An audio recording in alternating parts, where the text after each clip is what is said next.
something that needs a little fixing on Farpoint Farms.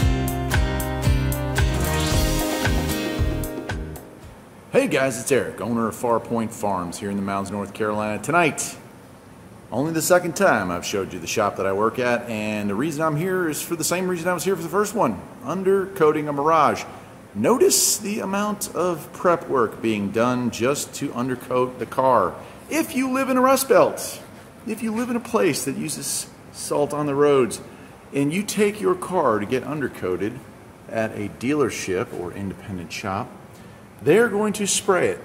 They're going to spray the bottom, they're going to spray the wheel wells, and they're going to say, there you go, sir or madam, you are done. But are they going to have really undercoated the underside of your car?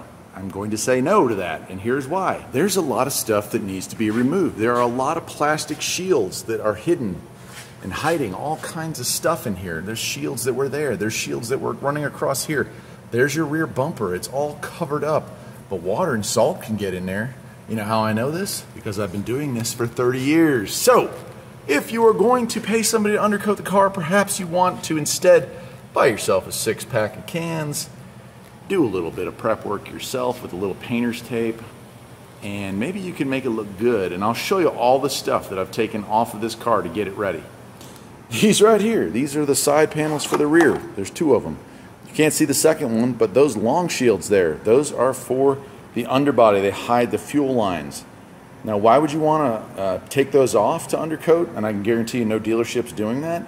Because if you don't, salt and water and trees, all that stuff's going to just sit there, pull up, get on those lines, those brake lines and fuel lines that you're trying to protect, and they're going to ruin them. So they're going to rust out real bad, even with those little lines there. So, yeah, let's see what else we've pulled off. All right, here are the front wheel wells. I've removed all that and then taped off areas that I didn't want to paint, like the windshield washer reservoir and some of the lines that are up there. Took a lot of time. I've been at this for almost 2 hours, but if done properly, this car should last a very long time. I've also got the wheels off, and I prepped those. I'm going to be using duplicolor acrylic enamel for the wheels, and like the control arms, the cradle, and the rear beam. Those are all going to get coated with 3 coats of that. I've got more than 1 can, obviously. Over here, I'm using Rust-Oleum undercoat, and it's professional grade.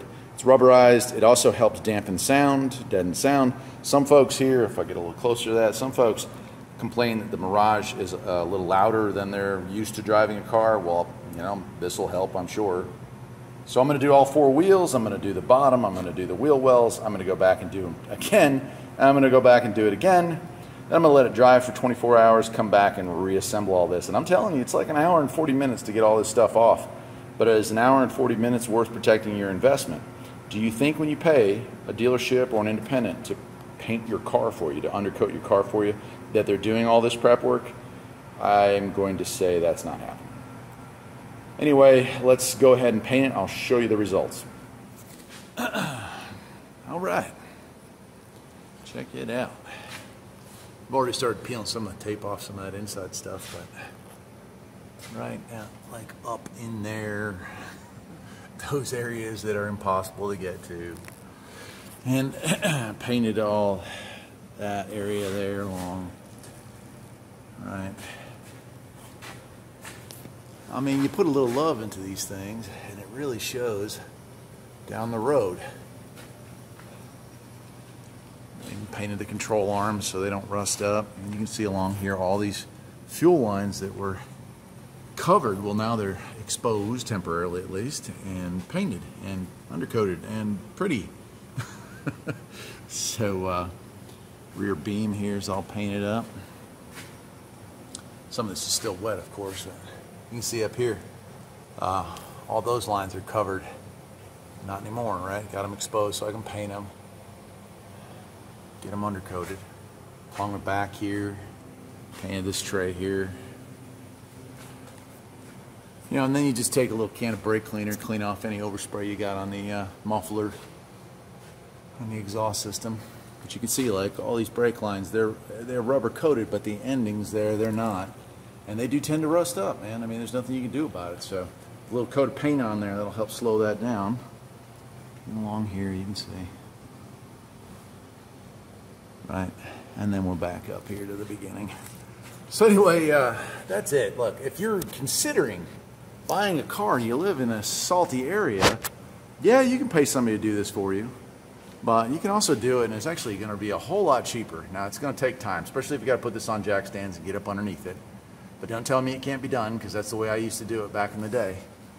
There's 4 jack stands in the driveway, clean everything off, paint it up, let it dry for 24 hours, put it back together, and back down the road you go. All I needed tool-wise to do this job, other than the stuff to take the wheels off, was a flat blade, a Phillips head, and a clip removal tool, which we're talking less than $20.